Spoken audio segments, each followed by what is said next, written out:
Okay, we are going to do work with rational functions today. So we start with the fundamental one, finding the domain for the following rational function. R of x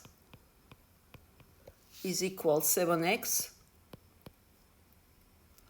over x minus 7. Okay, what is domain? Domain is the value of x where a denominator cannot be 0. Okay? At what point denominator cannot be, the entire denominator cannot be 0? Let's do it. So x minus 7 cannot be equal 0. Why cannot be equal 0? Because we can divide by 0.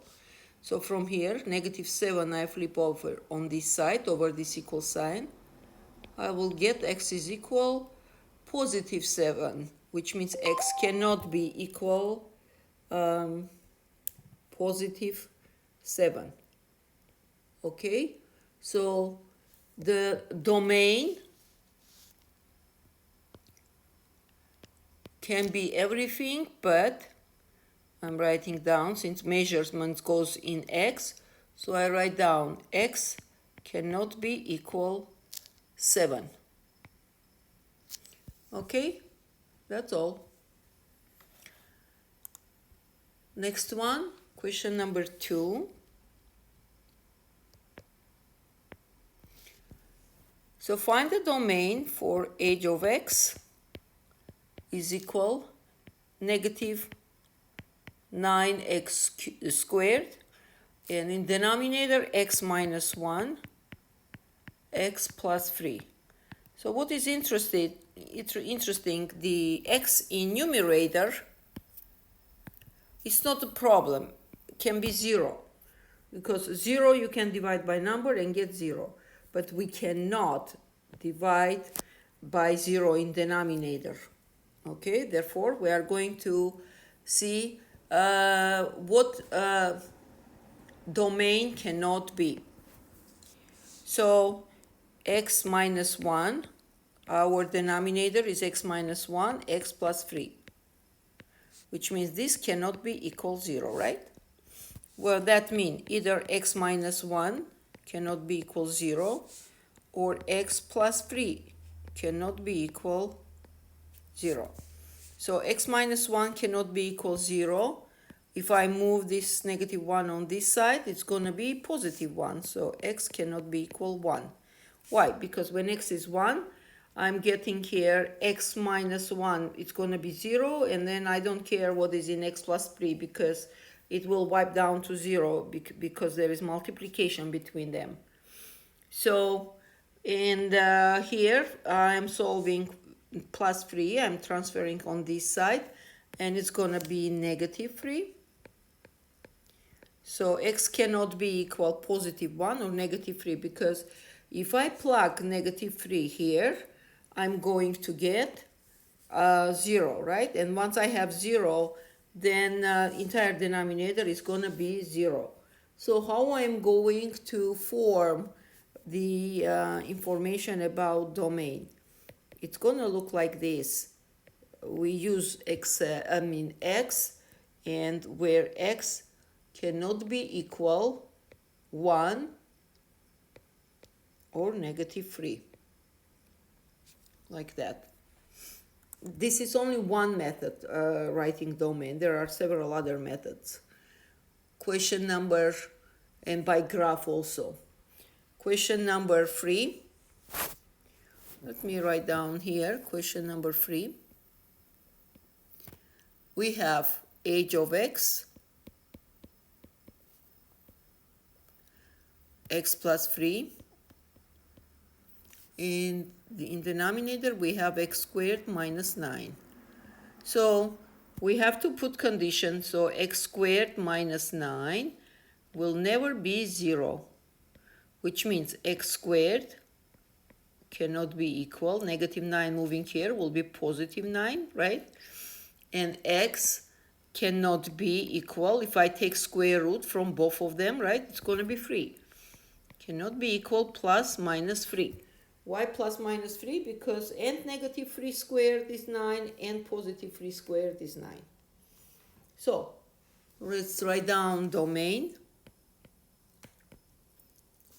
It's gonna be, well, x here, the first time x we plug, that means we show that we are working x as our variable, and where x cannot be equal 3 and negative 3, or negative 3. Question number 4, domain.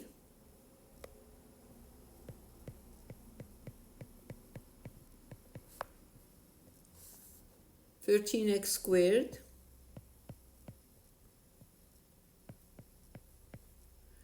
plus 4x squared plus 9. Okay. So x squared plus 9 cannot be equal 0. Do we have any conditions where x squared plus 9 can be 0?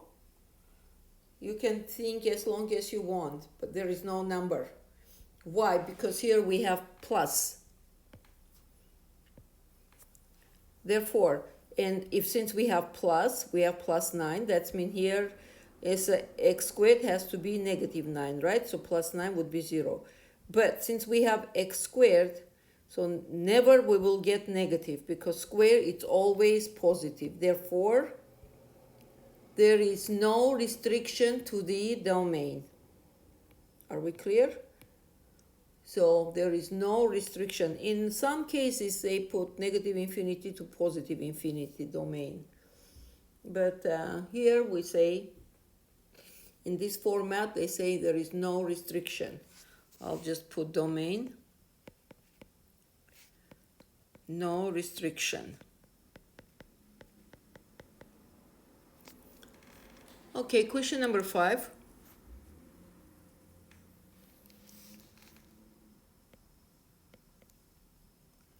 We have edge of x equal x plus 3, x times x minus 7. Okay, so we can write down x times x minus 7 cannot be equal 0. Since this is multiplication, that means either x cannot be equal 0 or x minus 7 cannot be equal 0. So one condition we already have, x cannot be equal 0.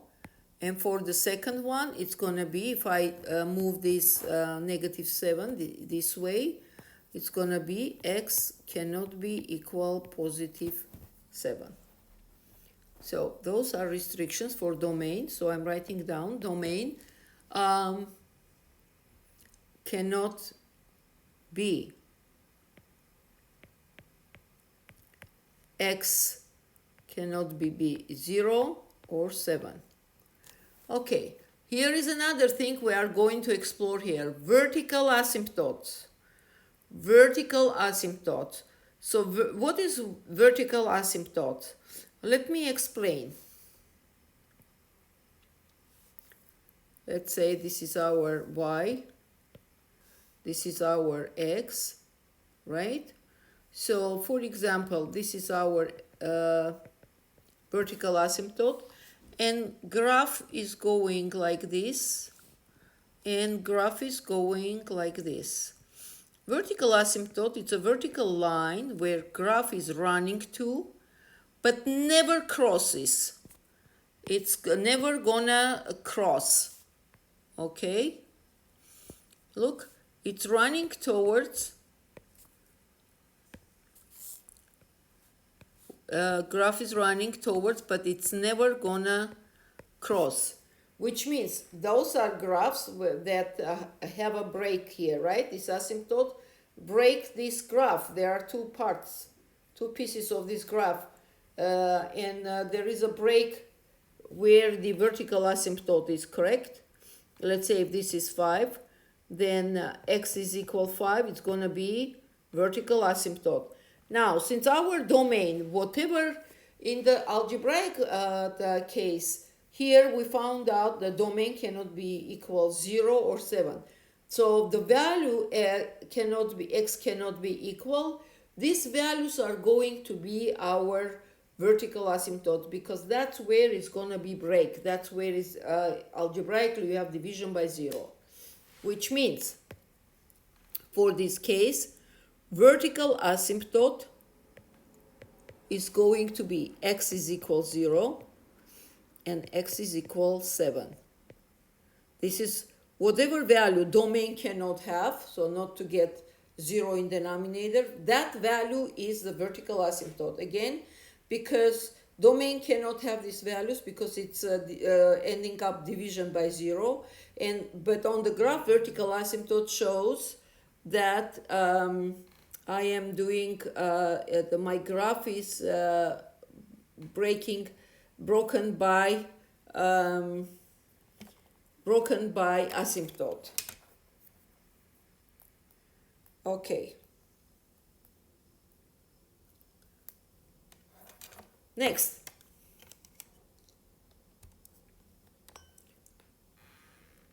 Number 6. Find the vertical asymptote for the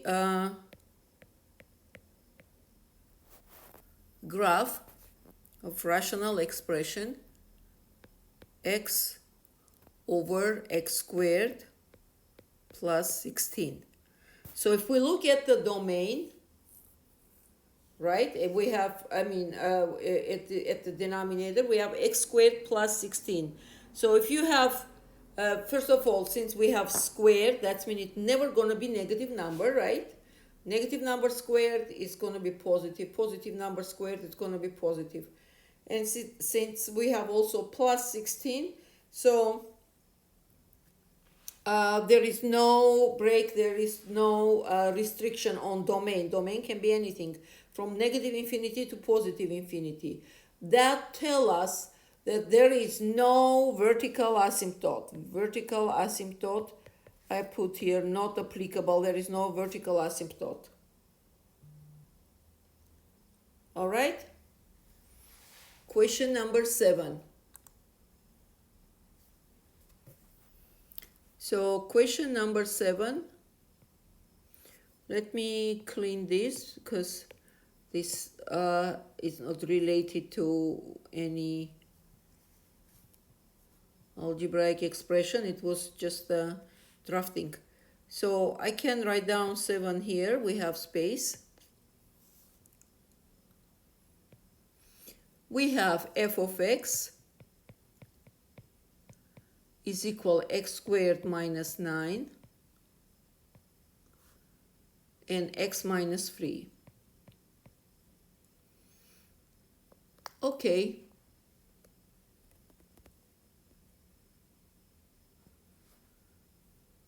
So we would say the domain here is going to be x minus 3 cannot be equal 0, which means x cannot be equal positive 3, right?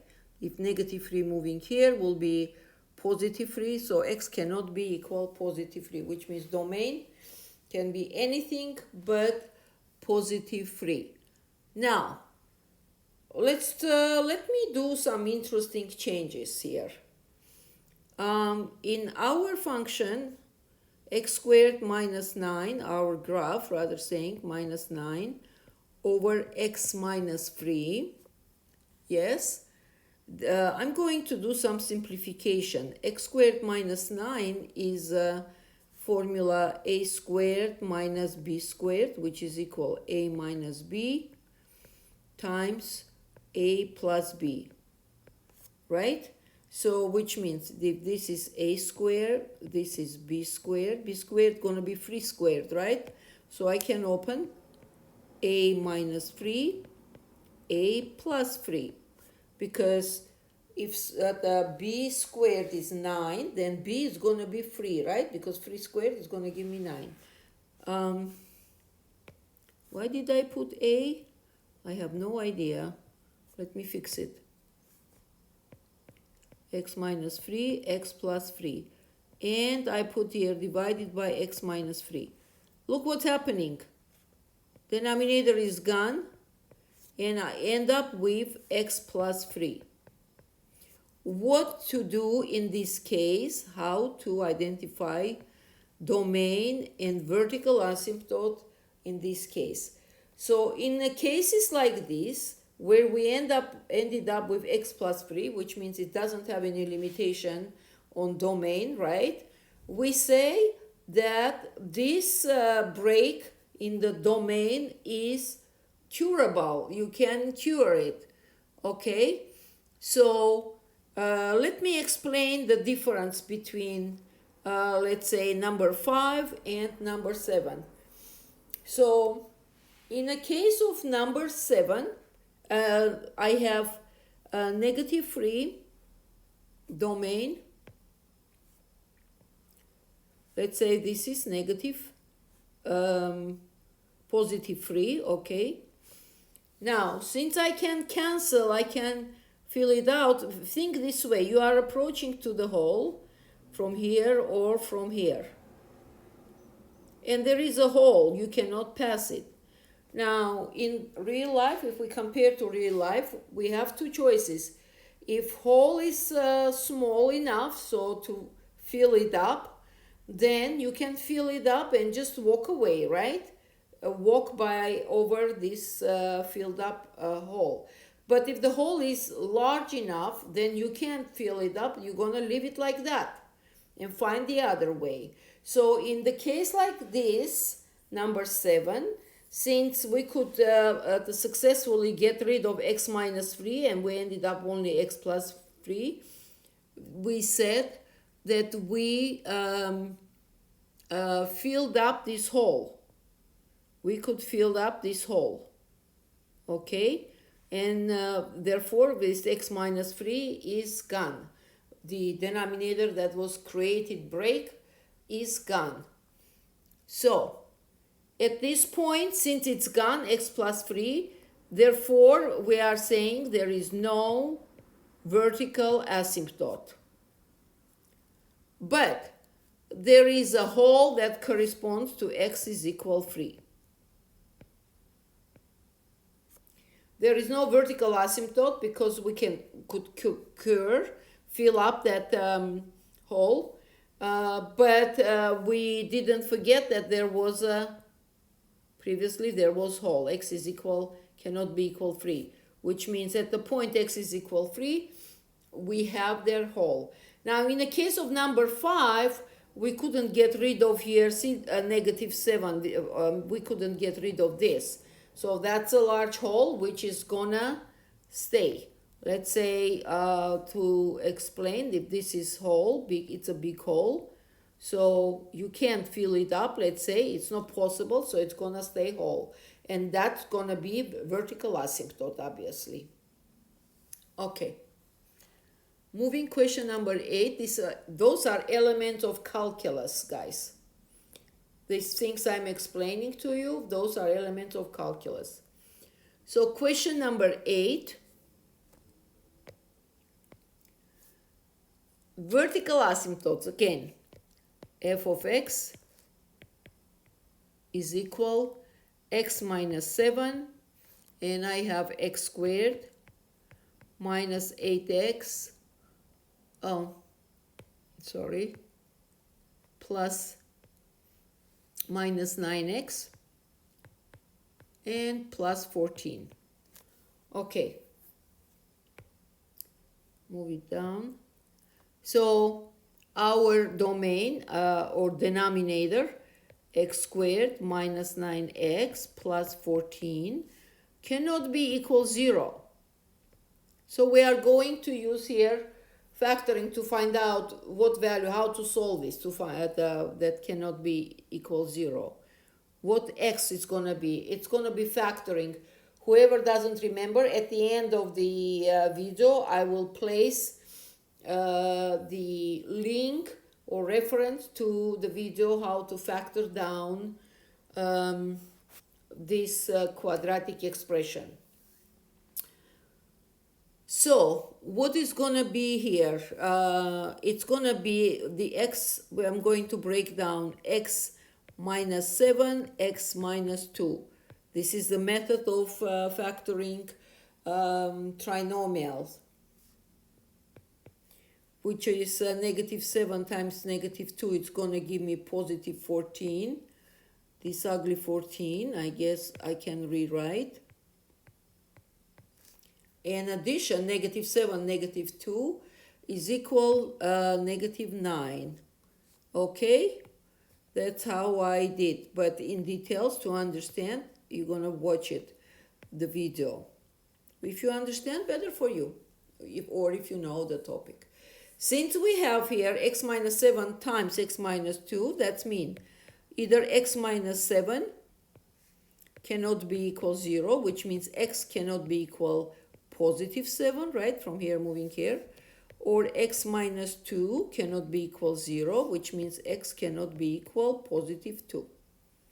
So we have vertical asymptote at the point x is equal 7 and x is equal, we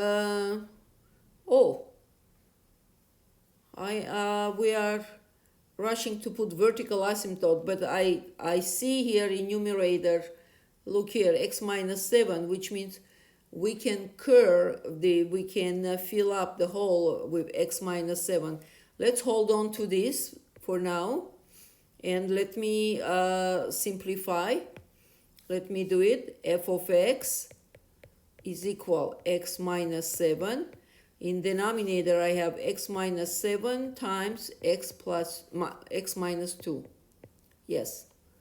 And that's where I am going to cancel x minus 7. Which means, at the point of x is equal 2, we are going to have vertical asymptote, because x minus 2, it still stays. Let me see. Vertical asymptote. At the point x is equal positive 2, because here it is, x is equal positive 2. And in the point of x is equal 7, there is going to be, we can put, there is hole, because it's gone. We filled up this hole, so it cannot be, if it's a hole that we can treat, then it cannot be vertical asymptote. It's not going to be break. How it's going to look like that hole on the graph? It's going to go like this. Okay? So you have a hole that we treated, and the graph is going through this because we filled up. So now you can, let's say, walk over. Let's say, like this way, human language, if I explain. Okay? All right. So we ended up only with one vertical asymptote. That was very interesting case. Question number 9. Okay, so this was vertical asymptote we looked into. Now we are going to look into, obviously, if vertical asymptote exists, then horizontal asymptote also exists. How it's going to look, horizontal asymptote on the graph? This is how it's going to look. So the graph, let's say, it's going to go, it could go, let me see. If I have placed vertical asymptote also, so it's going to go like that, one graph, and the other graph, it's going to go like this. Yes? Let me see, it didn't look nice. It's going to go like this, which means we have vertical asymptote, which is this one, and we have horizontal asymptote, which is this one, and the graph is not going to touch this asymptote. Yes, it's gonna run to horizontal asymptote, but never gonna touch.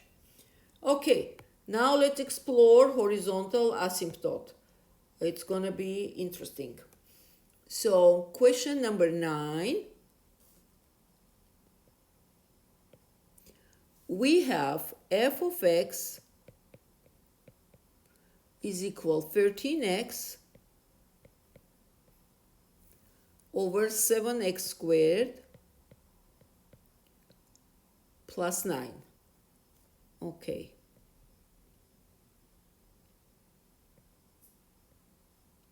Seven x squared plus 9. All right. So what is going to be important here?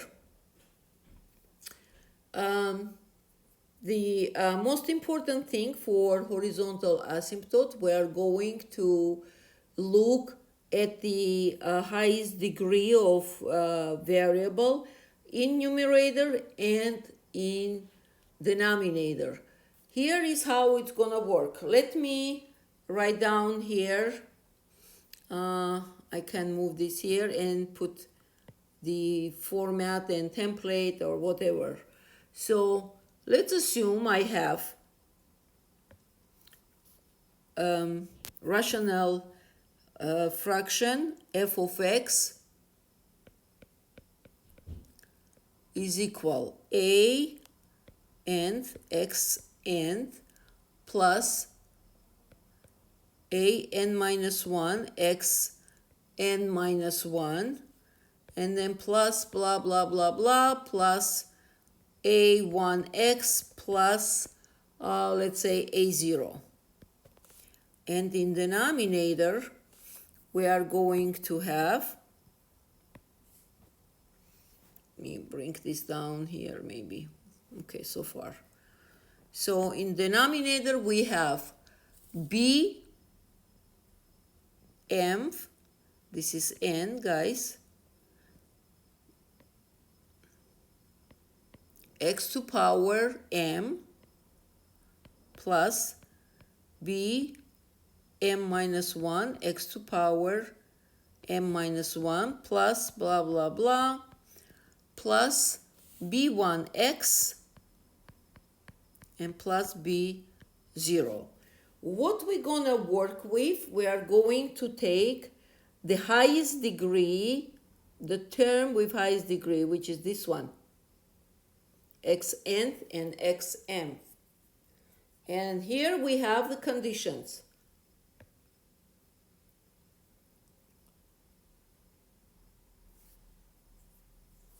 First condition, if n is less than m, let's say on the top you have x to power 1, let's say, here you have x to power 1, here you have x to power 3. So 1 is less than 3, right? N is less than m. Then we can write down that horizontal asymptote, which is y, is going to be equal 0. Or I can, let me write down horizontal asymptote. It's going to be equal 0.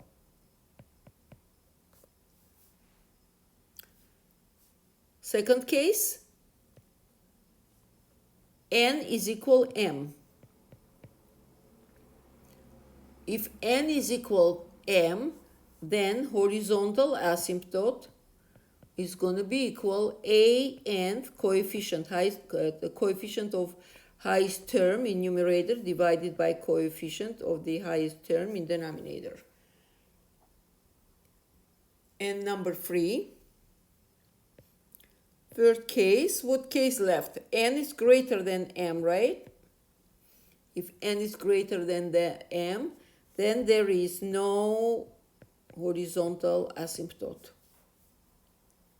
Okay, then there is no horizontal asymptote. All right, so let's go back to our problem. Number 9, f of x equal, I guess it would be better if I bring it here. And this I'll bring down so we can use it. Right here. So, let's understand x nth here x to power n and x to power m. I have here x, here I have x squared, right? Here x to power n is x, and x to power m is x squared. So what do we have? The n is equal 1, right? N is equal 1, m is equal 2. Do we have the case n is less than m? Okay, here it is, which means horizontal asymptote is 0.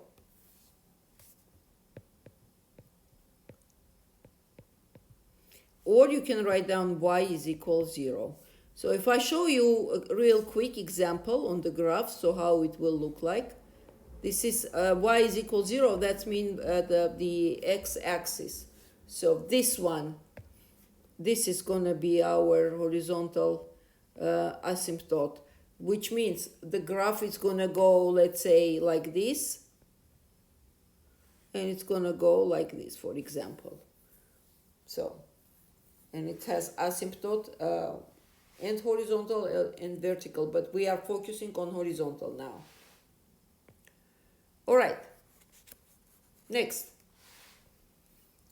Question number 10.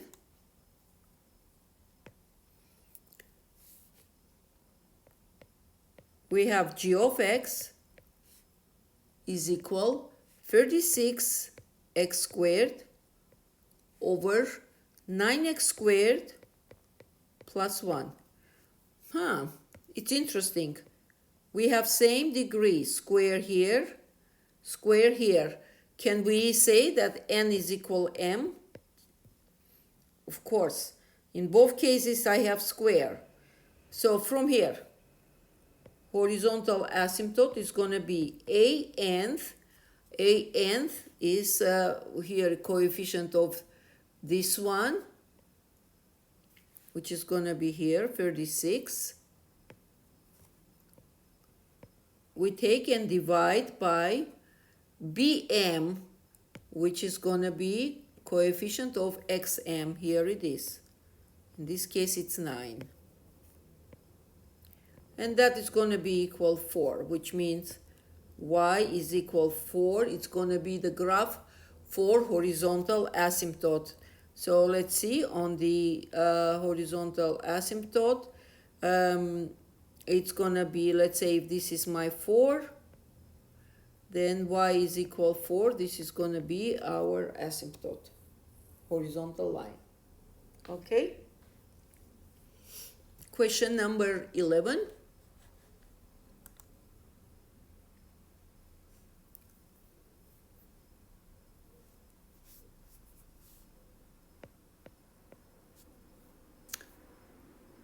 We have h of x is equal 11 x cubed over 3x squared plus 8. Okay, so how much is my m? N is going to be 3.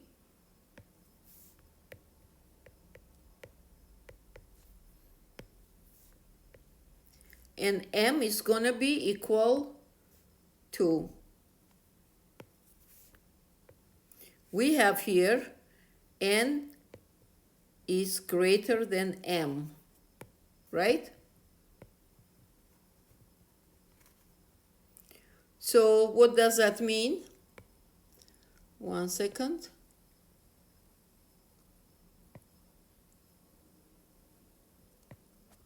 I was thinking maybe I can bring this down.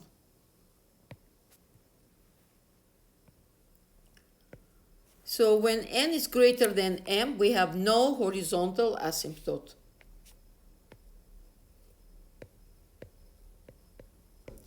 And indeed, look at the denominator. It's all plus, right? And you have x squared. That means there is no restriction on domain. And the same the thing is gonna be with g of x. There is no restriction in the domain, but it has horizontal asymptote 4. For 11, there is no restriction on domain, and horizontal asymptote is missing. There is no horizontal asymptote.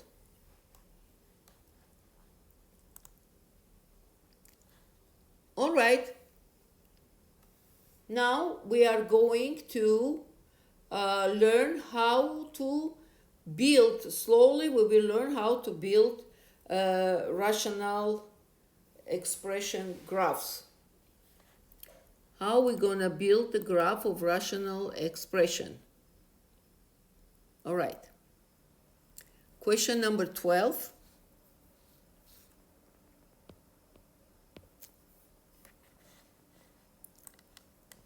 We need to build the graph 1 over x minus 1. G of x is equal 1 over x minus 1. Okay, so the core function of this one is f of x is equal 1 over x. So I will show you how it looks like 1 over x function, and then we will do shifting, because negative 1 minus 1 is the shifting of x. It's attached to x.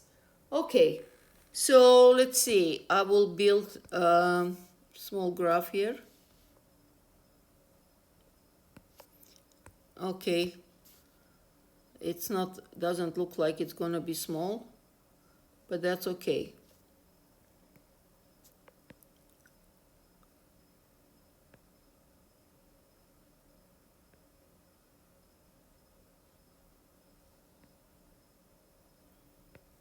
Okay, so 1 over x graph, it's gonna look like, not bad.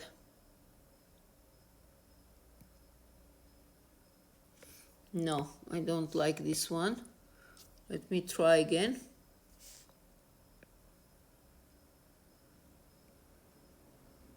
Okay, it's not bad.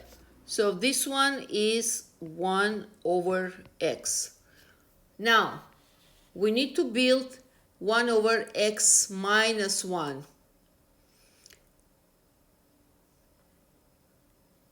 So, what's gonna happen to that?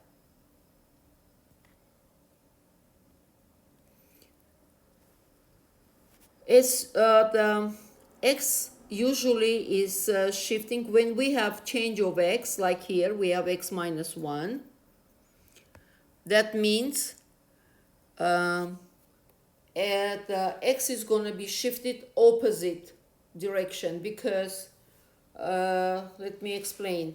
Since if I put x, oops, if I want to find out the y is equal 0, how much is my x-intercept, right? So I'm taking 1 over x minus 1 is equal 0. That means 1 is 1. So I'm using x minus 1 equals 0. X is equal positive 1, correct? So we are going to shift by positive 1. And the same way are all transformations with related to x. If it would be x plus 3, then we are shifting towards negative 3. If we have now x minus 1, then it's going to be shifted x plus 1. If we have, let's say, x minus 7, that means we are shifting x plus 7. Okay? Now we need to build 1 over x minus 1, which means I am going to shift towards how much? That's right, I'm going to shift towards positive 1. So let me make this more compact, smaller. All right.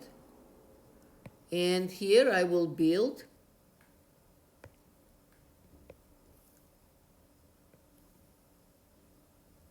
this is one. This is another one. So I'm going to shift X towards positive 1. If this is my positive 1, let's say this is my positive 1. So X is going to shift by positive 1. At the same time, look here. If you look at this rational expression, 1 over x minus 1, you can say that as a domain, x minus 1 cannot be equal 0, x cannot be equal positive 1, right? And this is going to be your vertical asymptote. Remember, whatever the domain cannot be, that's going to be your vertical asymptote. And indeed, see, I shifted x by 1, and it's our asymptote, which means instead of this graph, this one is symmetric to its origin. Now it's going to be shifted by 1. Let me build it.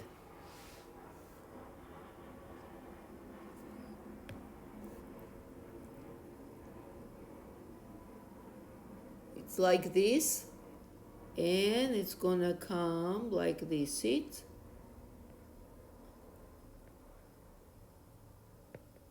Okay, so this is going to be 1 over x minus 1. This graph also the symmetric to its origin, but origin here it's gonna be what? X is 0, x is 1, y is 0.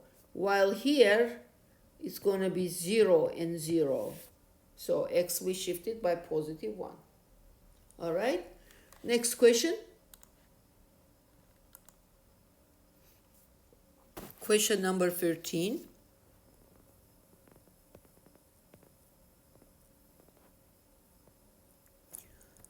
So we need to build the graph the following rational function using transformation. So f of x is equal negative 4 plus 1 over x.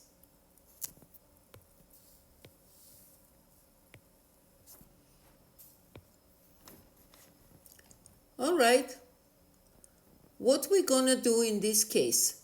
Again, we're gonna build this negative 4. So first of all, we're gonna build the graph 1 over x, which is right here. Yes? Which is 1 over x. And then we're gonna do the transformation by negative 4. What do you think? Is negative 4 is a change of y or x? Of course, it's a change of y.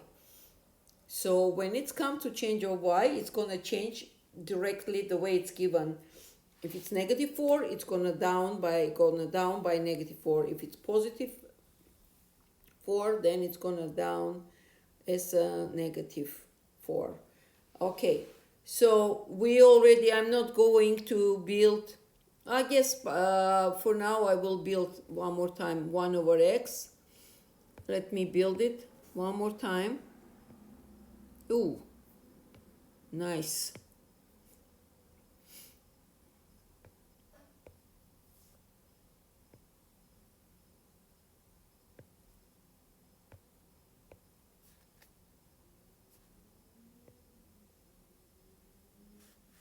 So since the graph is gonna look like here,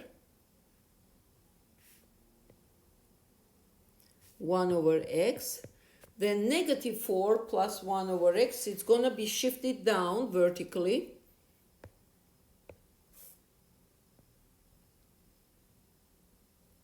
I didn't want this color. Okay.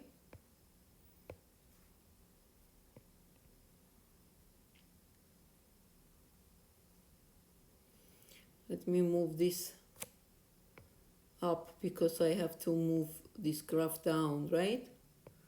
Okay, so I'm going to move it by -4. 1, 2, 3, 4, which means I'm going to provide this line.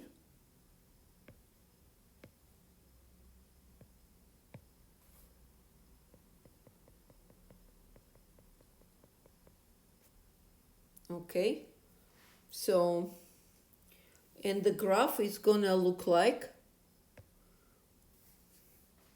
it's gonna come this way.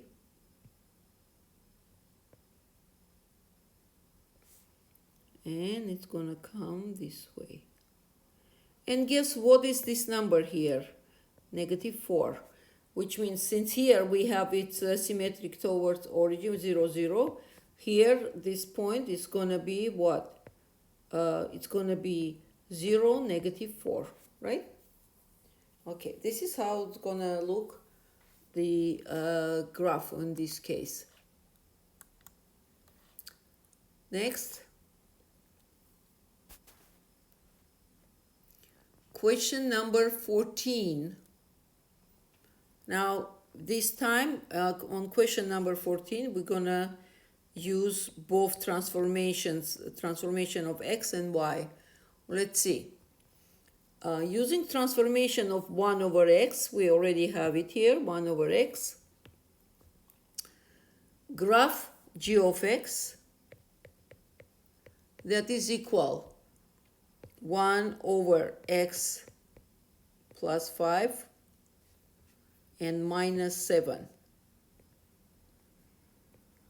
So we have two transformations. This one is transformation of x, and this is transformation of y. All right? Okay.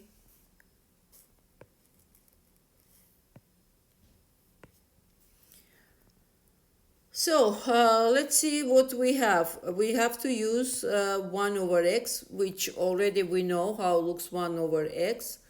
I'm not going to build 1 over x, but we will move, we will do transformation of x and y. So since our graph, well, I guess I will, so it would be clear. So I can explain better, I guess.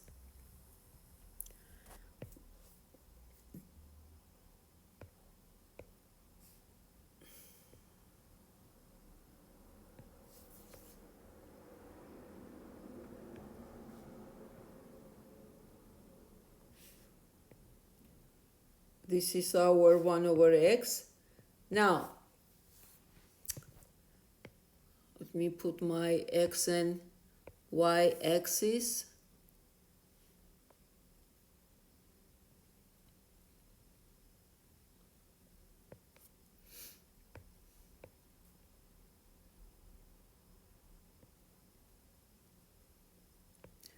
Okay, so y is going to change by -7. 1, 2, 3, 4, 5, 6, 7. All right. Actually, I could move this one up, not to go down. So, never mind this.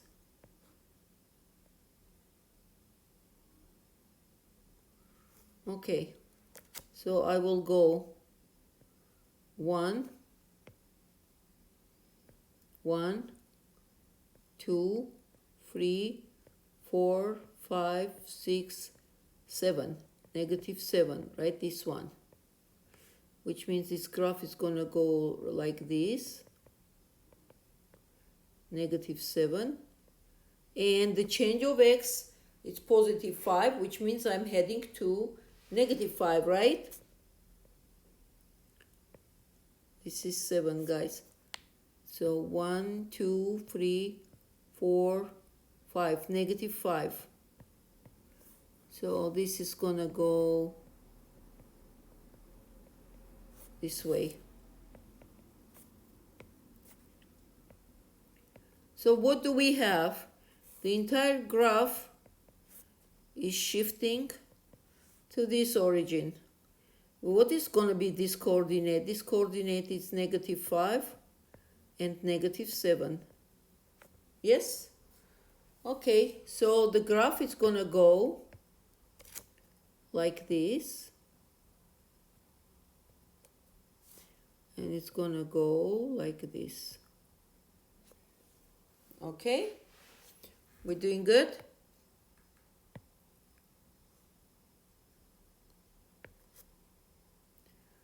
No, I didn't want to move. I wanted to make it smaller, more compact. Okay, like that. Moving to question number 15.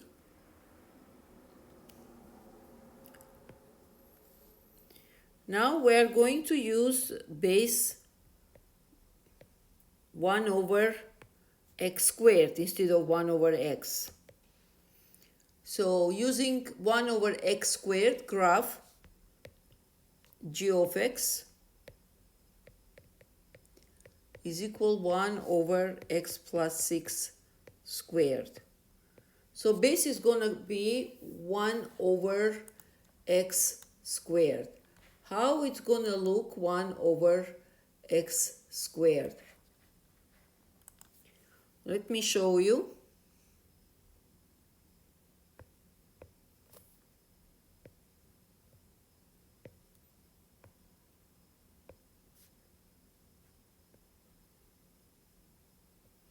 Since 1 over x was in positive and negative area, so if I have x squared, that means I will never have y is equal negative, right? Because I won't get -9. It's always going to be +9. I won't get -16 because I always will get +16, right? So this is 1 over x squared. Therefore, if we won't have graph in the negative y area. It's going to move towards +1, which is going to be like this. So this one, it's flipping, and it's going to reflect over x-axis. So it's becoming like that. This is 1 over x squared. Okay. Now what we have to do, we need to shift by x, we need to shift by -6 because we have x plus 6. That means it's going to move by -6.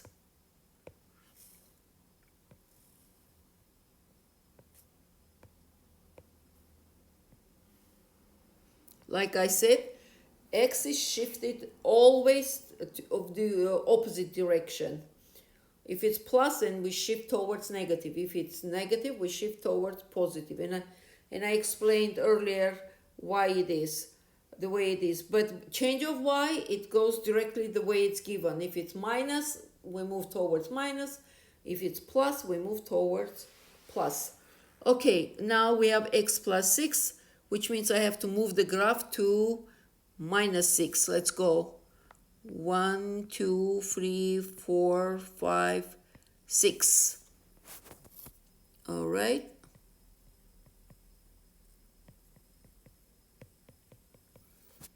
Okay. And the graph is gonna come. Let me see.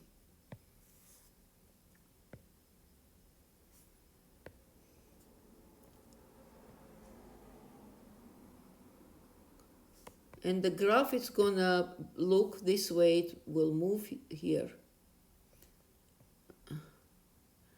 Looks ugly. Okay, this way and this way. Keep in mind it's gonna be symmetrical. Hold on. I'm going to try again. Okay, it's better. So this is -6. Okay, and this point is going to be what? -6 and 0. Okay, Question number 16.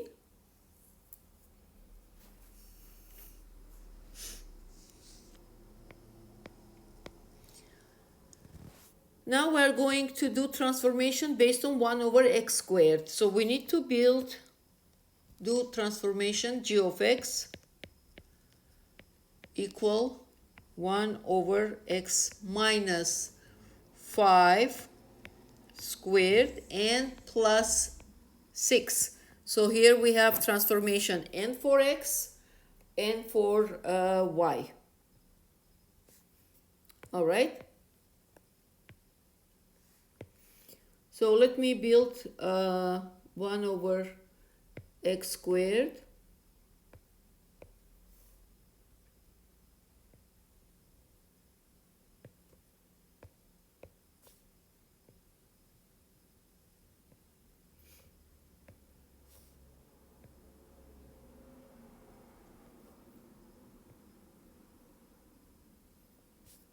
okay.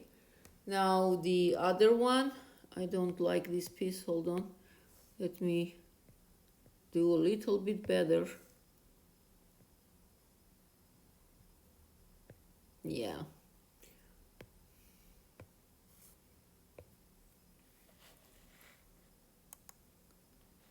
So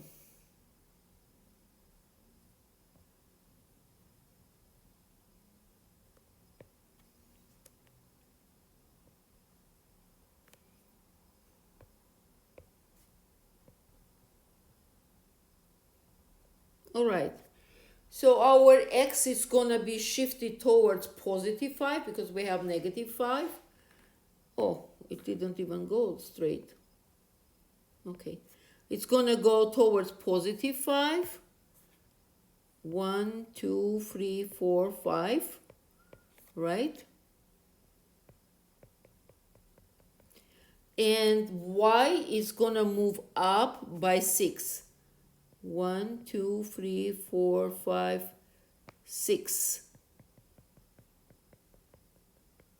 Guess where it's moving our graph? Right, this area and this area. Okay, that didn't come out some smooth.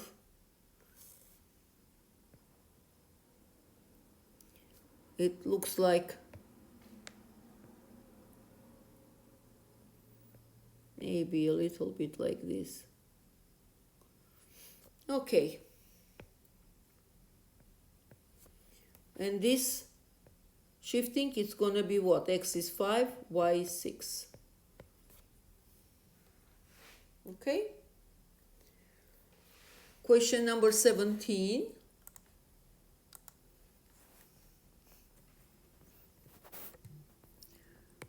Let me make it more compact.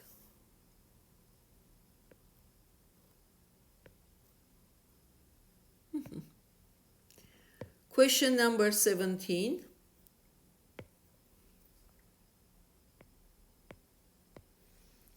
What do we have here? So now we need to follow steps to graph the following rational function. We have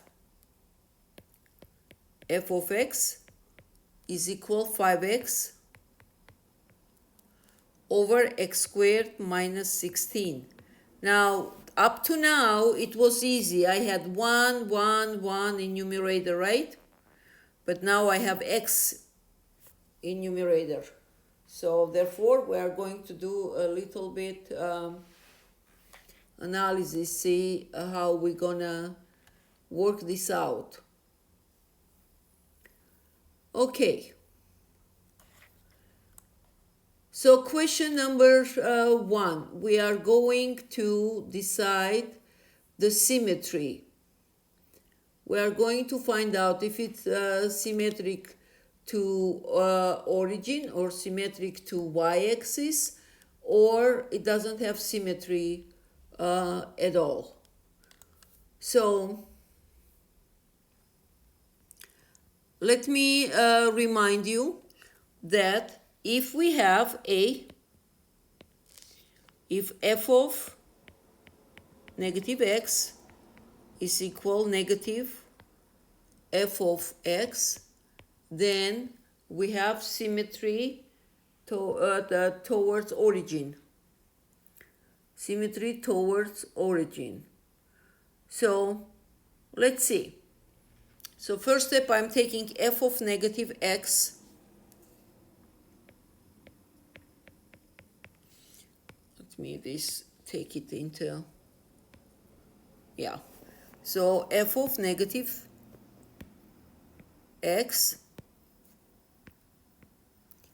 is equal 5 times negative x. Here I have negative x squared minus 16. So what do I get from here? I get negative 5x, and here will be equal x squared minus 16, right? Okay, now let's take f of x. So if I take f of x, my f of x is equal to original 5x over x squared minus 16, which means negative, hence from here negative f of x is going to be equal negative 5x over x squared minus 16. Do we get identical this and this? Yes, of course. This negative sign can go to numerator, can go to denominator, it can go in the middle. Okay? Which means this function, this graph, it's gonna have origin symmetry. Let me write down symmetric to origin. Okay. Next one. What is the y-intercept? We need to find what is the y-intercept. So to find y-intercept, we are going to take x is equal 0.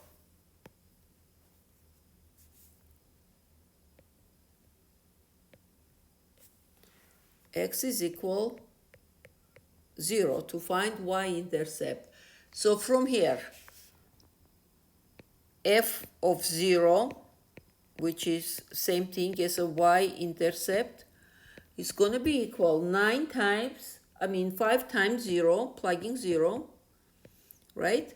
And here is going to be 0 squared minus 16.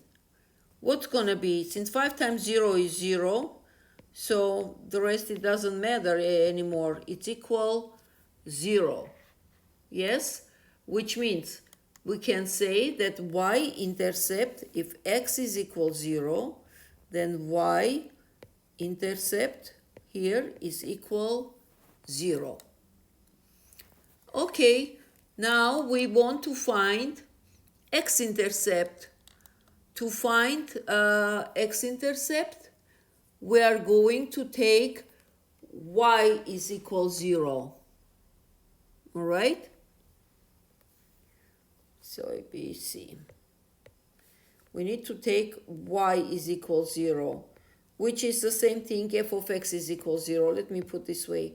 Y is equal f of x, and this is equal 0. So if entire thing, 5x over x squared minus 16 is equal 0, since bottom cannot be equal 0, we already know, right? We cannot divide by 0. The only thing left to check on 0, it's going to be 5x. If 5x is equal 0, then x is going to be equal, obviously, 0. Yes?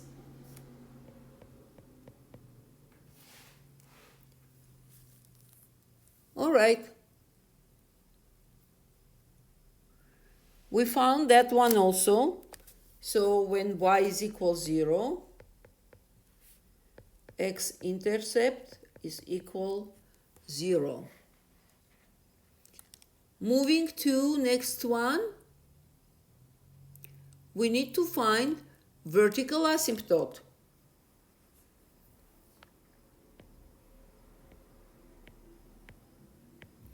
So looking at denominator, so what do we have?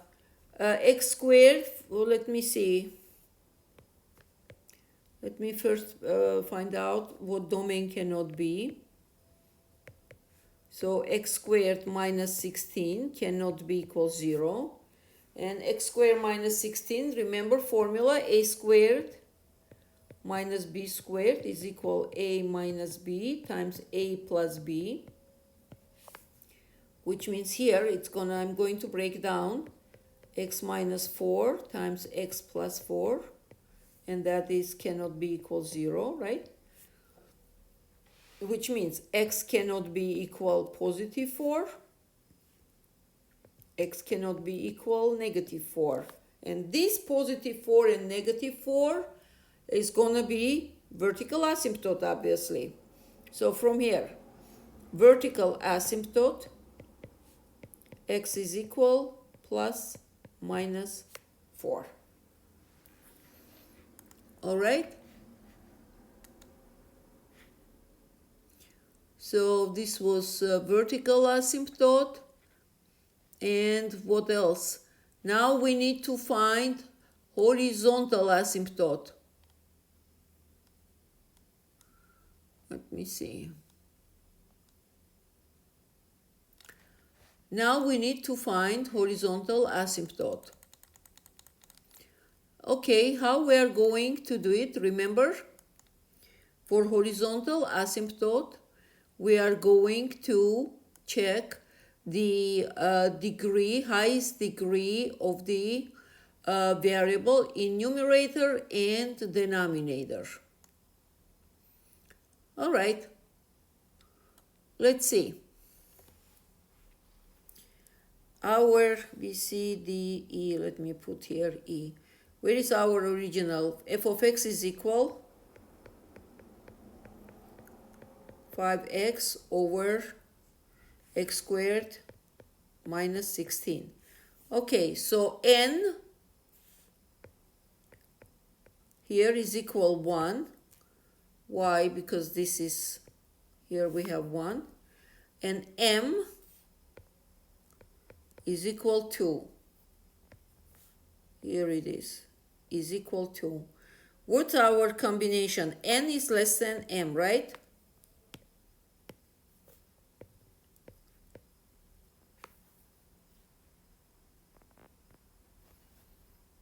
Where is our template? N is less than m. Yeah, that's what it was, yeah. So n is less than m, that's mean horizontal asymptote is gonna be 0, right? Okay.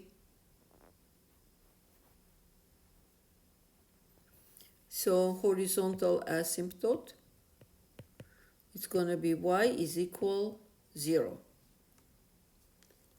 Okay. What is next question? Plot the points between and beyond each of x-intercept and y vertical asymptote, and find the value of the function at the given value of x. Okay, so we are going to build the points. We are given points, so first of all, let me write down f of x is equal 5x over x squared minus 16. And now we are given points, negative 7, negative 5, and negative 1,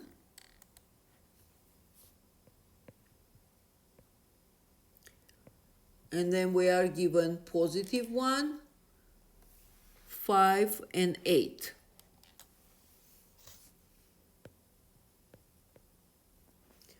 Okay, so what I have to do, plug these values in the fraction and solve it. Find the result, how it's gonna look like. So, which means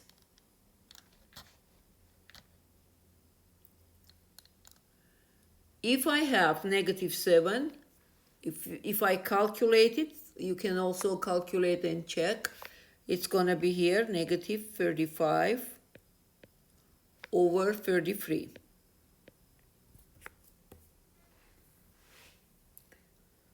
Well, first one I will do it. Okay, so you can see. 5 times negative 7, and then negative 7 squared minus 16. 5 times negative 7 is negative 35.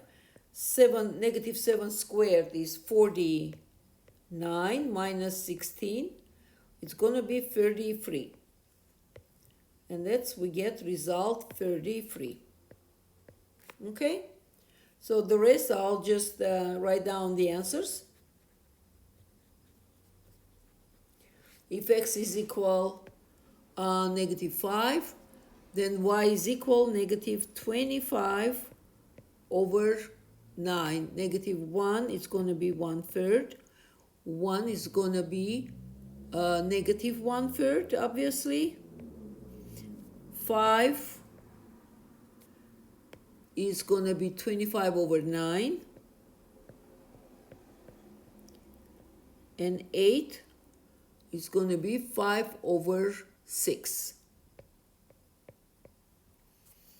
So given all this information, we are going to build the graph. Let's see how it's going to look like and what we're going to do. All right, I'm going to use every single point so far we figured out. Let's start with the first one. So it's symmetric to origin, okay? We will keep that in mind. Symmetric to origin. Next.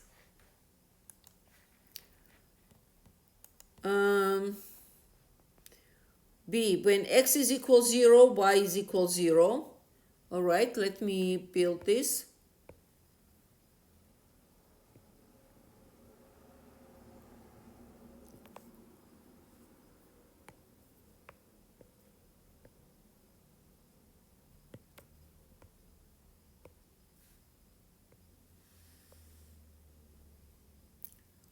So we know that if x is equal 0, y is also going to be 0, which means going to go through this point.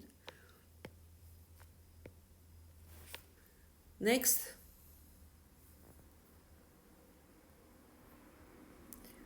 When y is equal 0, x is going to be 0 also, so it's the same thing we got. So we are going to have, which is interesting thing, we are going to have vertical asymptote plus 4 minus 4. Here it is.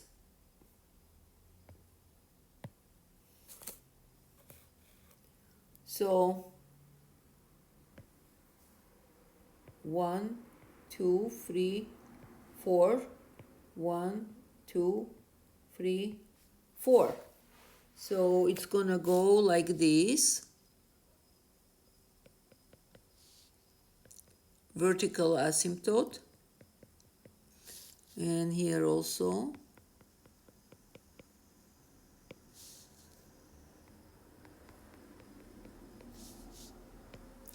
Positive 4, negative 4. What else do we have? Horizontal asymptote is equal 0. So let me mark down. This is going to be our horizontal asymptote. At the same time. Okay, this is going to be our horizontal asymptote. And now we're going to build points. Okay, x is negative 7, 4, 5,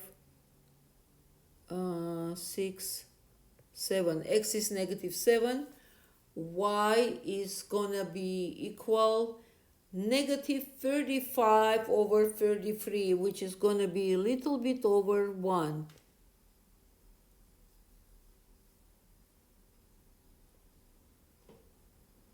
So 7. It's gonna be a little bit over 1 here. X is negative 5. 7, hold on, 4. This is 4. This is negative 5. This is negative 4, 5, 6. Now x is at the negative 5. Y is going to be negative 25 over 9. So it's improper fraction, negative 25 over 9.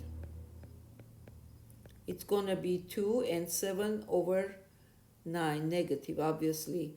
So it's going to be going down 2 and something with x is equal 5. So it's going to come right here. So, and so on. Once you start building negative 1, x is negative 1, which is here. And y is going to be, it's going to be positive 1/3. So if this is 1, so 1/3 is somewhere here. It's going to be, wait a minute. What did I do? It's going to be, wait, yeah, x is negative 1. Yeah, I did right. Okay. And now x is positive 1. It's going to be negative 1/3. Positive 1 is going to be here, negative 1/3. X is equal 5. If this is 4, this is going to be 5. So 5 is going to be 25 over 9, 2 and 7 something, which is going to be symmetric to this one, right?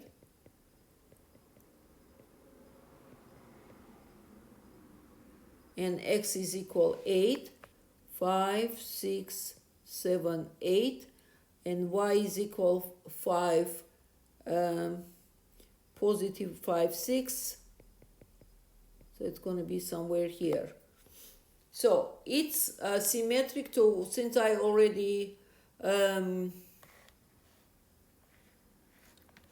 the graph, so practically we know it's going to go through here, this point, through this point, right? So it's going to come this way, obviously.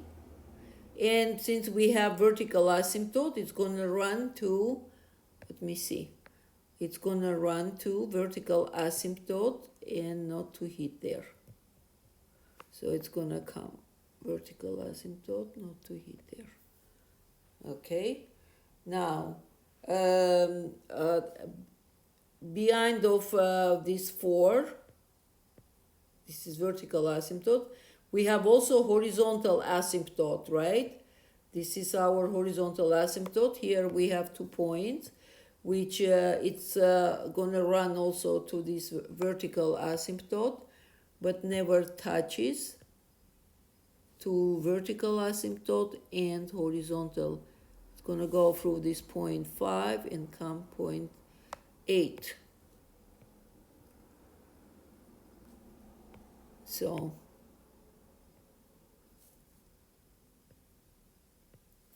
going to come this way.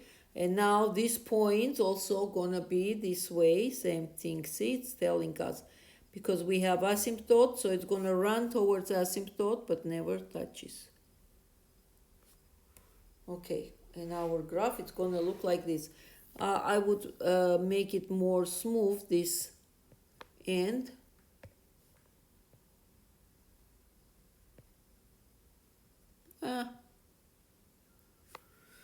Use your imagination. So this point, it's going to be 5. This is going to be 8 on x-axis. All right? And we are done. So moving to next problem. Question number 18.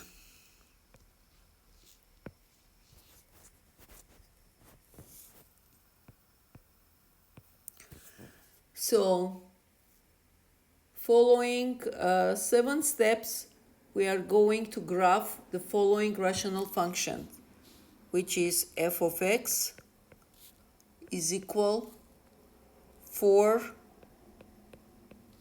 squared over x squared minus 1. Okay, so first thing we are going to find if there is any kind of symmetry.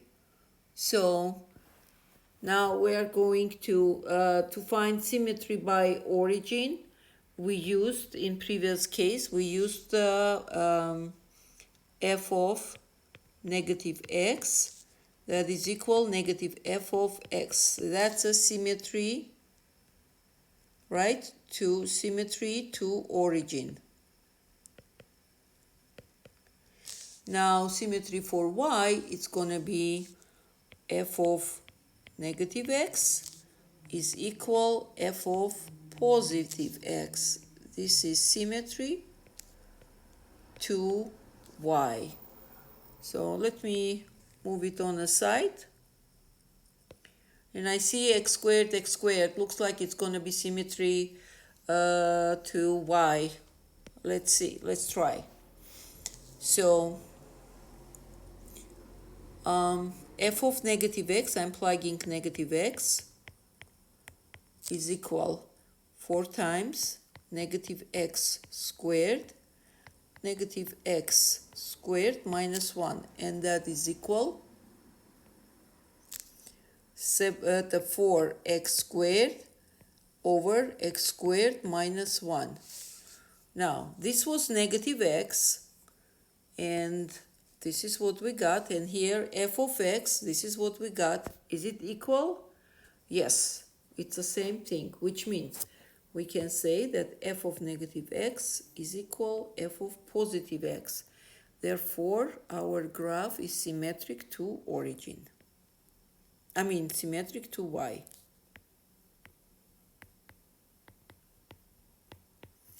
How I figured out right away, because I have everywhere squared. It's even degree. If it's even degree, if you put positive x, you put negative x, it's still you're gonna end up with positive x. That's why. Once I looked, I already knew it's symmetric to y-axis. Next, we are going to look at y-intercept. So this is A case. Now let's do case B. So we need to look for x-intercept. To look for x-intercept, we are going to take y is equal 0, or which is same thing, f of x is equal 0. So let's have it. 4x squared over x squared minus 1 is equal 0. Since denominator cannot be equal 0, since x squared minus 1 cannot be equal 0, therefore we can have only 4x squared equals 0, x is equal 0. Yes? Which means y is equal 0, x-intercept is equal 0.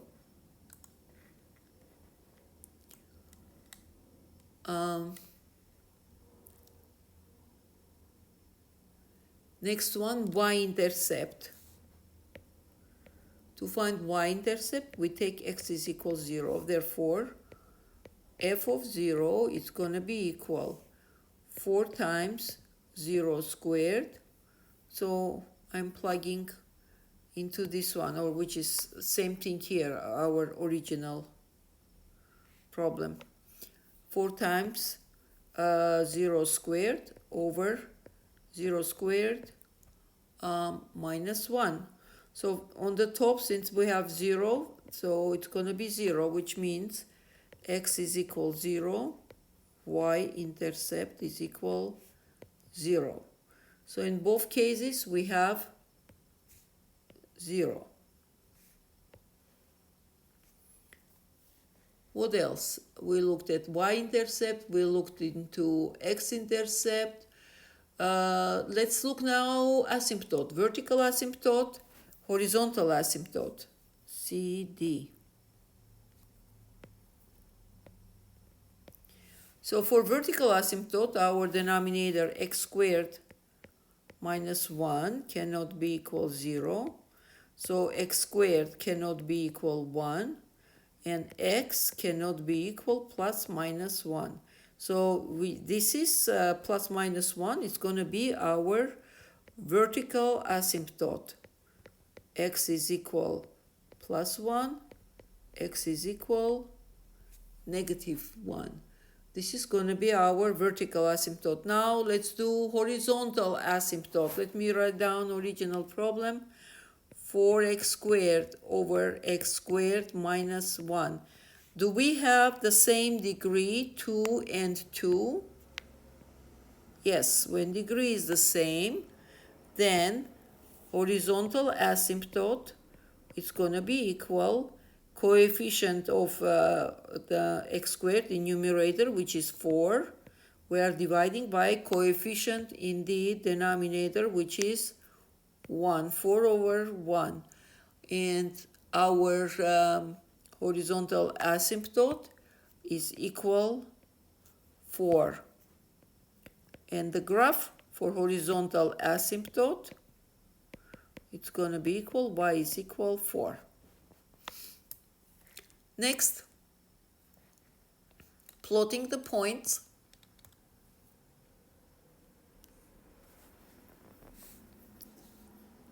B, C, D, E. Let's write down. So we have 4x squared over x squared minus 1. And let me provide here a line. We have 4, negative 3, negative 1/2, 1/2, and then 3 and 4. Now you might ask, how do we know which numbers to pick it up? I didn't make up these numbers, it's given in the problem, but I will try to explain how to pick up the numbers, what's the idea is going to be. I'll explain you in a minute. So if you plug negative 4, we are going to get 64 over 15. You have negative 3, it's going to be 9 over 2.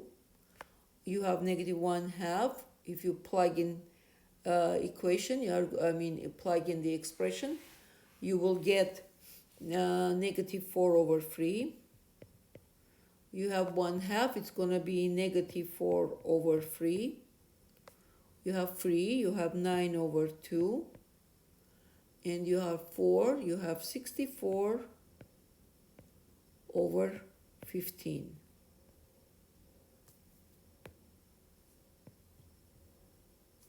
Okay, now let's build the graph. Let me help you to figure out which way graph it's gonna go. So, what do I have so far? So far I know it's symmetric to y, right? It's gonna be symmetric to y, that's what I know. I also know that X-intercept and Y-intercept, it's gonna be in the format, it's gonna be at the beginning of the coordinate system. Okay, vertical asymptote, all right, let's build.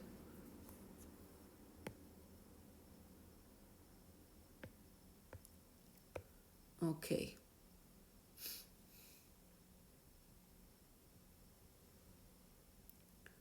Wow, where from is this thick one? It's too thick. All right, and then we get this one.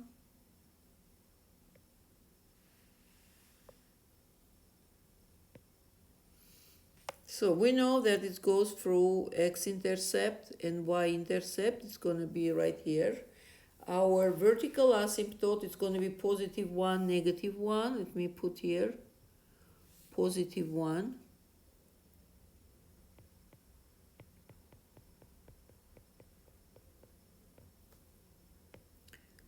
Color one bigger.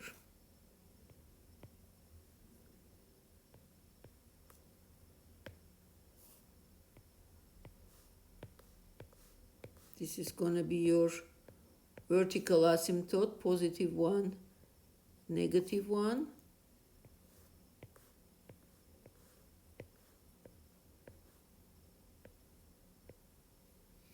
All right. Horizontal asymptote y is equal 4. So 1, 2, 3, 4.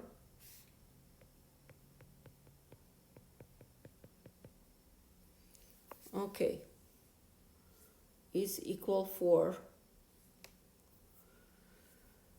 All we know it's going to be here we're going to have asymptote, so it's going to be the graph is going to be either in this area, either this area, or this, and this.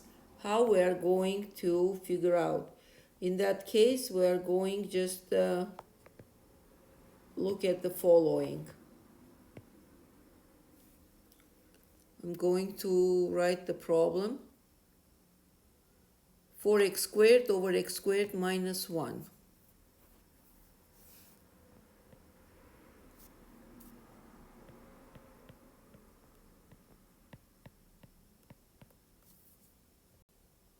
So, looking at this vertical asymptote, horizontal asymptote, it's breaking down the graphing area in many pieces. So, the question is how I'm going to know which way the graph is going to go, which quadrant it's going to locate it the graph, and how many pieces it's going to have. This is what I'm going to do. This is my x-axis, right?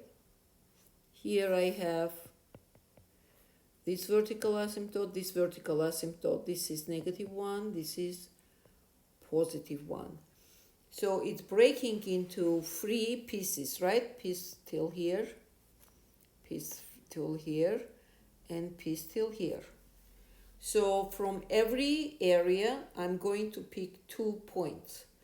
See this negative 3, negative 4, negative 3 is in this area. So testing this area, which way it's going to go.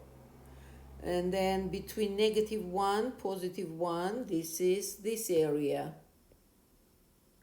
See, it picked less than negative 1 and greater than negative 1, less than 1. So it's this area. So this one is checking this area by 2 points. And this one, 3 and 4, checking this area. That's how we do. Now, you don't have to necessarily take negative 4 and negative 3. You can take negative 2 also, because it's still on this side, right? And that's how we do. That's why we have these points, okay? Now, so what do we have? When I have x is negative 3, this is 1, this is 2, this is 3, 3, which is 4. So x is negative 3. Y is 9 over 2. 9 over 2 is 4.5. 1, 2, 1, 2, 3, 4. And if this is 5, so half it's going to come this way.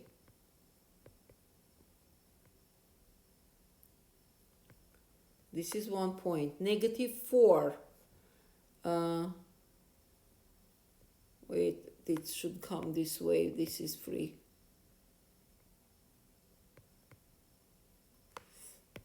hold on, this one is negative 1, 2, 3, okay.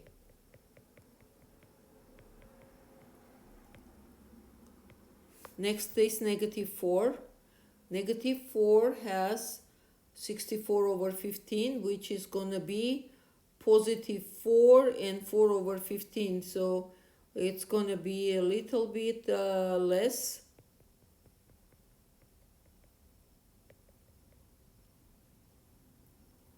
Okay, so this is coming in this area.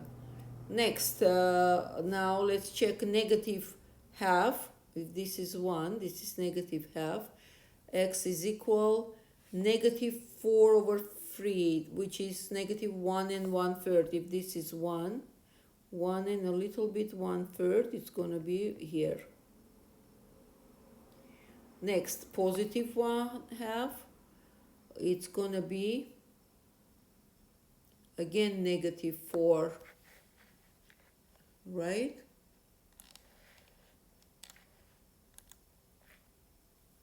Okay. Half, another 4 over 3. It's positive 3. Now testing this area, we haven't tested yet. So if this is 1, this is 2, this is 3, and this is 4. So if it's 3, y is going to be 9 over 2, which is 4.5. Here it is, 4.5, because we have here also 4.5.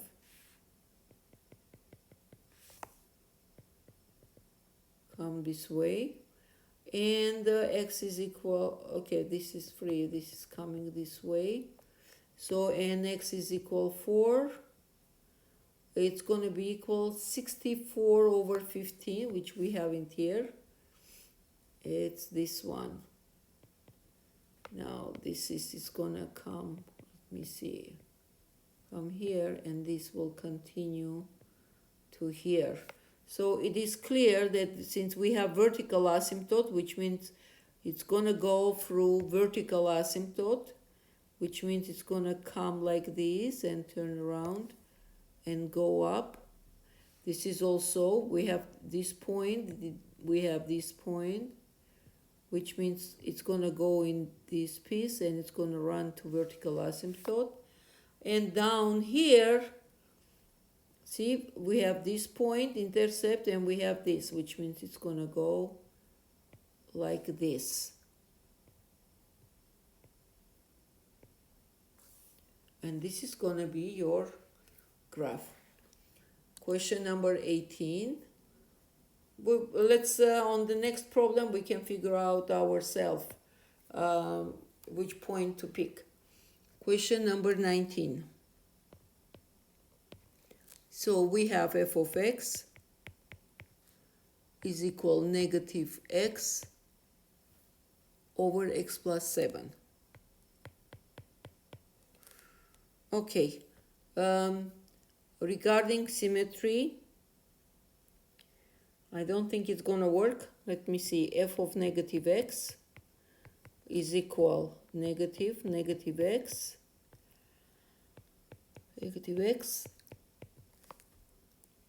So this is going to be positive, and this is going to be negative x plus 7. So it doesn't look like, if I put negative, so we know that f of x is not equal f of negative x, so no y symmetry. Now, f of x for symmetry to origin, f of x, negative x, is going to be equal negative f of x. So, f of negative x, so my f of x is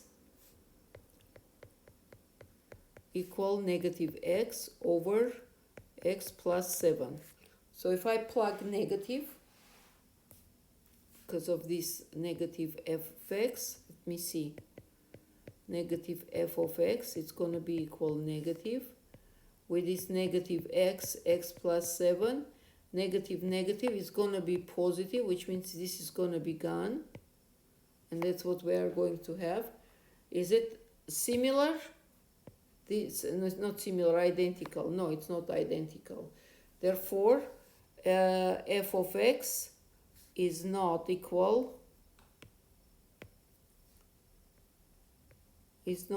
negative f of x. Okay?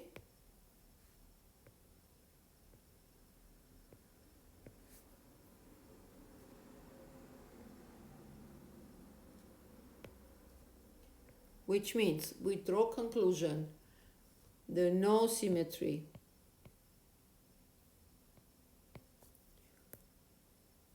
This is A. Next we are going for intercept. So let's take Y-intercept where x is equal 0. Where is our negative x over x plus 7? So f of 0 is equal negative here 0, 0 plus 7. So I don't care, it doesn't matter what is in denominator because in numerator I have 0, result is 0. So when x is equal 0, y-intercept is 0 because this is equal y-intercept. Okay? Let me write down the way so it would be clear.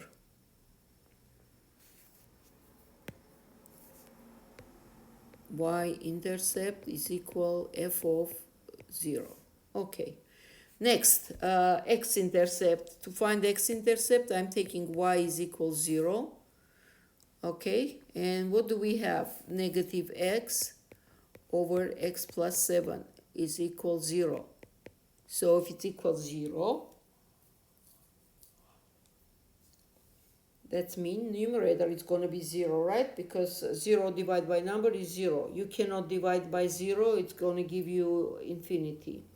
Therefore, negative x is going to be equal 0, which means x is going to be 0. So, which means when y is equal 0, x-intercept is equal 0.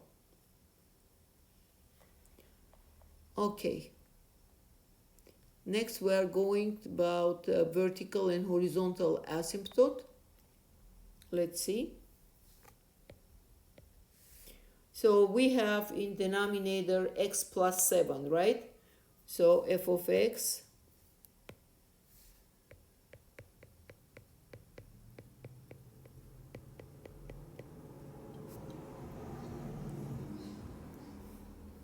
x plus 7. So we know that domain cannot be equal 0. X plus 7 cannot be equal 0, which is x cannot be equal negative 7. Yes? So, which means that negative 7 is our vertical asymptote. Now let's look at the horizontal asymptote. What do we have? N is equal 1, M is equal 1. Why? Here it is 1, degree 1, degree 1. Which means horizontal asymptote is equal division of coefficient, right? So it's going to be negative 1 coefficient and bottom will be coefficient 1. So it's going to be negative 1 coefficient, which means horizontal asymptote, we can say y is equal negative 1. Okay, we got there. So now we are going to plug the values of numbers that are given. This is what I would suggest. Let's build the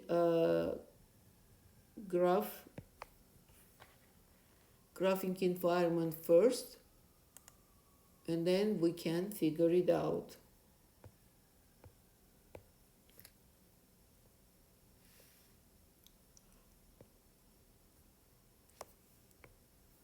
Maybe I should move this a little bit higher. Okay. So let's see, where is my vertical asymptote? It's negative 7. 1, 2, 3, 4, 5, 6, 7. So this is going to be my negative 7 vertical asymptote. Okay.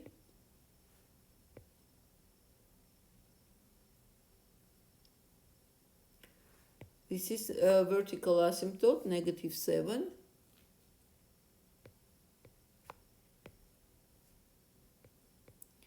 And my horizontal asymptote is negative 1.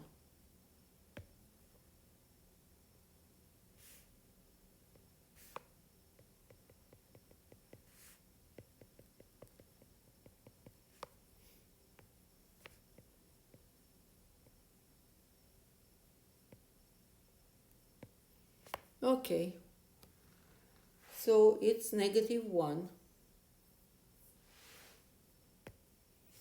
So what do we see? Now, we see that our the graph is gonna broken down. Say this is negative 7, right? And so we're gonna check less than negative 7, right? And then since we have here 0, there is no other intercept, we will check inside or between negative 7 and 0, which is, I can take 1/2, negative 1/2, and then take above, behind of this one, take this one, and one bigger one, 8, let's say. So one side and another side. Okay. So at this point, well, let's take, let's say 9, negative 9, take negative 8. We can take, let's take 1 and 8, positive 1, positive 8.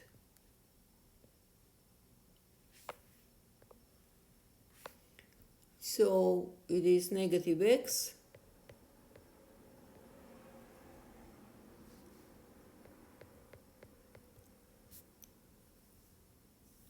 over x plus 7. So if we plug negative 9, we will get negative 9 over 2. We plug negative 8, we get negative 8. So we tested this area. Now we are testing this area.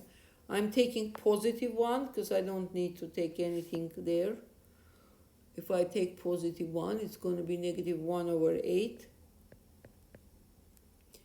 And if I take 8, it's going to be negative 8 over 15.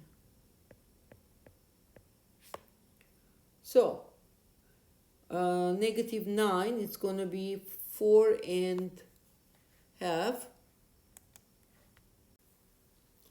Okay, let's plug the value. So, this is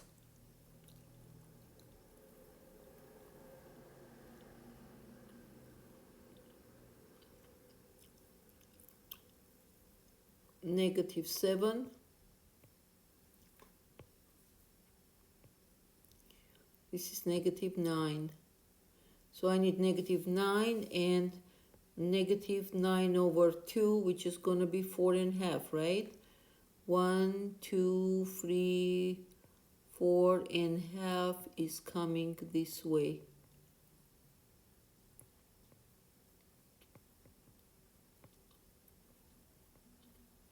Right here. And then we have negative 8.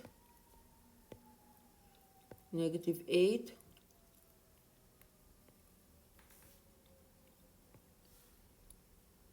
One, 2, 3, 4, 5, 6, 7, 8. So it's going to have come here.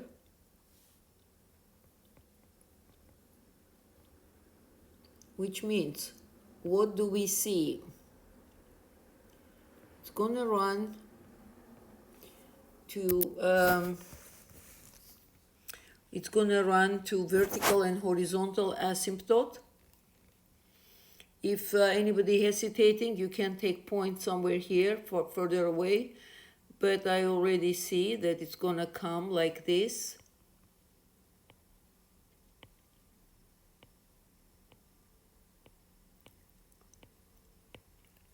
Okay. Now the same way, let's see what's gonna happen at the point of 1 and 8. Point 1 and 8. We know that graph is gonna go through 0 also, right? Okay. The graph is gonna go through 0 because of intercept. X is equal 0, y is equal 0, right? And y is equal 0, x is equal 0 too. So let's pick this graph, graphing points 1 and negative 1, 8. If this is 1, then 1, 8 is going to be somewhere here. It cannot touch the horizontal asymptote because you don't touch horizontal asymptote. You run towards horizontal asymptote but don't cross. Now 8 is going to be this, 8 and negative 8, 15, so it's going to be completely tiny. So, and it's going through this point also, which means this graph is going to go like this.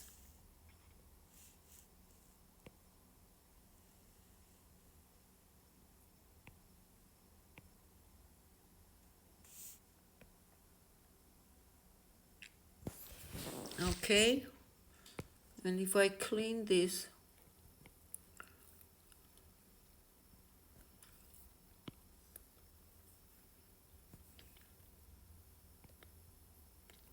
okay.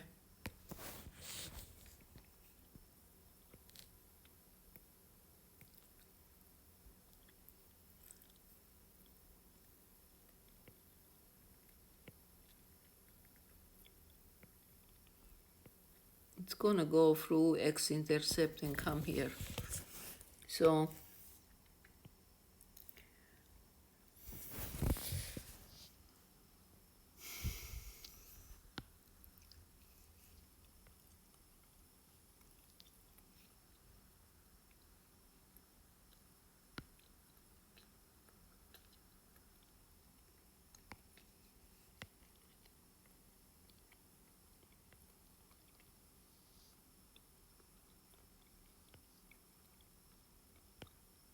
okay, this is going to be much better.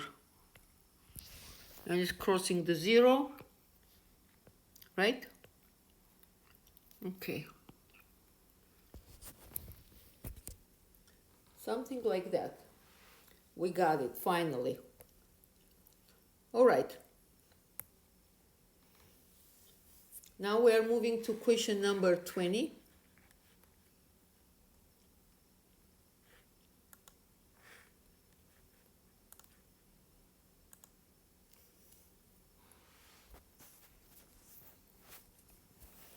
Last graphing question. Number 20.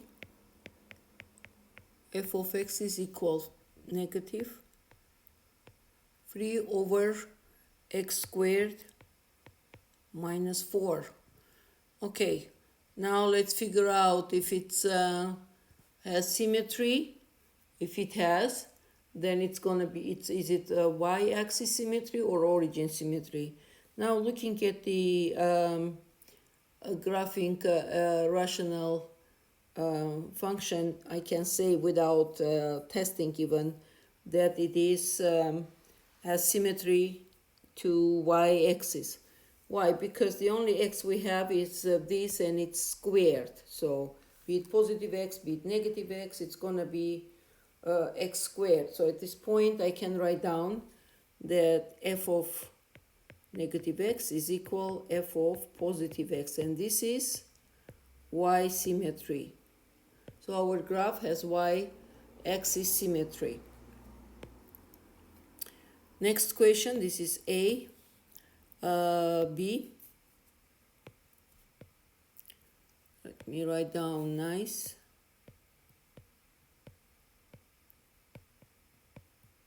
All right, question B. So we need to find Y-intercept. So to find Y-intercept, x is equal 0, and Y-intercept is equal f of 0, and it's equal negative 3 over 0 squared minus 4. It's going to be negative 3 over negative 4. It's going to be 3 over 4. So when x is equal 0, y-intercept is equal 3/4. Now when y is equal 0, x-intercept is going to be, so let me see, negative 3 x squared minus 4 is equal 0.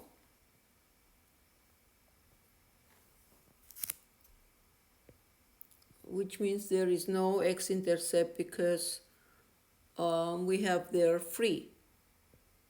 X squared minus 4 cannot be equal 0, which means the only thing is 3. 3 is not a 0 and there is no any x, so there is no x-intercept. Okay. Next, let's find out vertical horizontal asymptote. So negative 3 over x squared minus 4. For vertical asymptote, we know that x cannot be equal plus minus 2, right? Because it will be 4, and 4 minus 4 is 0. Therefore, vertical asymptote is going to be x is equal plus minus 2. Okay? That's going to be a vertical asymptote and horizontal asymptote. So we can write down in this format 3x to power 0. You can do that. And here y, because so I can compare and see degree, so to know which way I'm going to go, right? So since in numerator we have degree 0, denominator we have degree 2, which means n is less than m. Where is our template here? N is less than m. Here it is. Then horizontal asymptote is equal 0. So when the degree of variable in numerator is less than degree of variable in denominator, that means horizontal asymptote is equal 0. So less than 0, which means less than m, which means 0 less than 2. Therefore, horizontal asymptote is equal 0. Okay. Which means we can write down, rather saying y is equal, let me write down better way. So y is equal 0. Okay. So we have everything we need. Let me see how many places we are going to break down a graphing environment.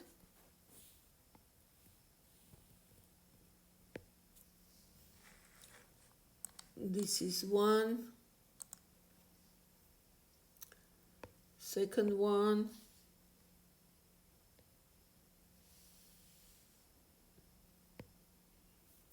Okay, so where is my vertical asymptote?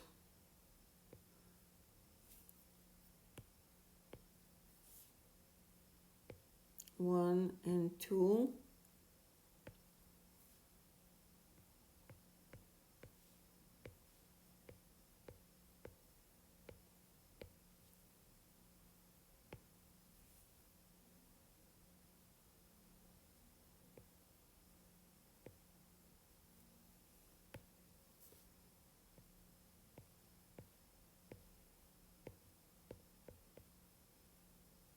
plus 2, negative 2.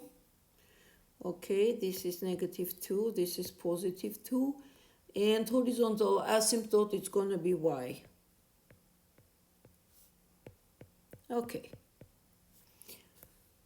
So let's see what we are doing here. We have vertical asymptote negative 2, vertical asymptote positive 2, which means x-axis it's going to broken down into 3 parts. So which means you have to take some data on this area, and this area. So since this is negative 2, we can take, I don't know, negative 3 or negative 7, and let's take negative 7, negative 6.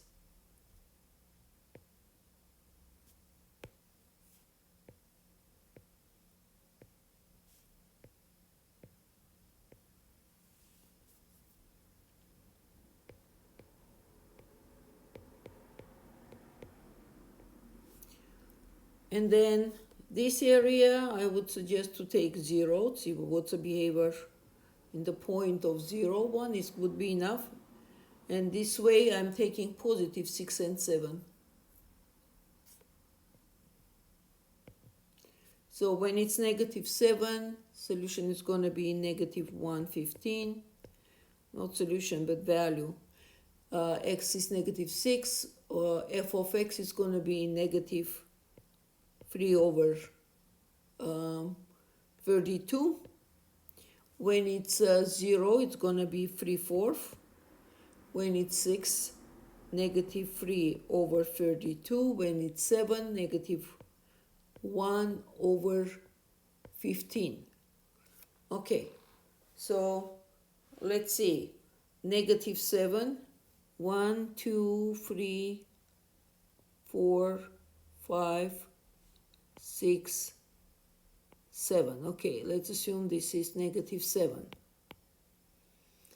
Okay, negative 7, it's going to be negative 15. 1 over 15. So it's going to be somewhere here, the point. Negative 6, this is going to be negative 6, negative 3, 32, a little bit above. Right here, this is negative 6. Okay, so which means I'm guessing it's going to come like this piece.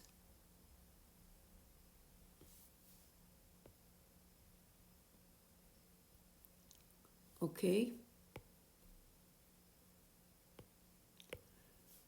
So a little bit fix it. Okay, it's better. So next we have in the point of 0, we have 3/4, positive 3/4.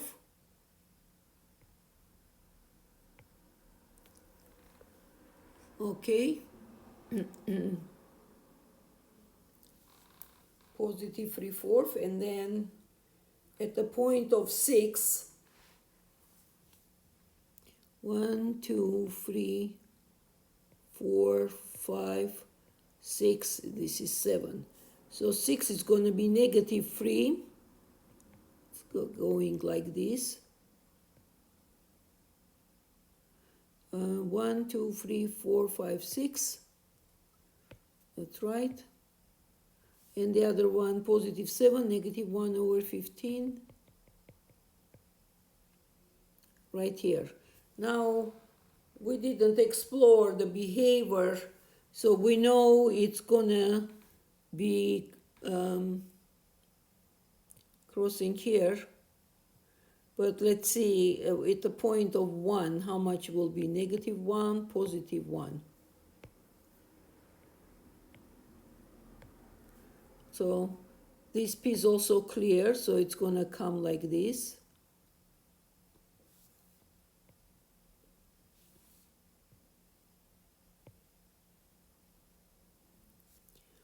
And now we need to plug negative 1, positive 1 to see what's going to happen in this area. So I'm plugging negative 1 and positive 1. Since solution answer is going to be the same, so we get negative 3, 1 minus 4. It's going to be negative 3. Negative 3 over negative 3 is going to be 1. 1 here, 1 here. So negative, it's going to be 1. And this is 1. It's going to be still 1. So which means this one also, it's going to come like this. Look at that. And going to come like this.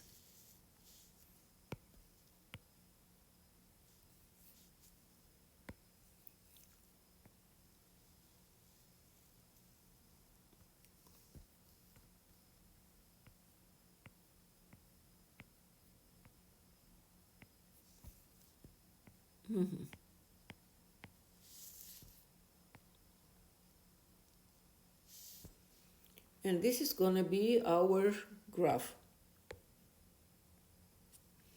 All right.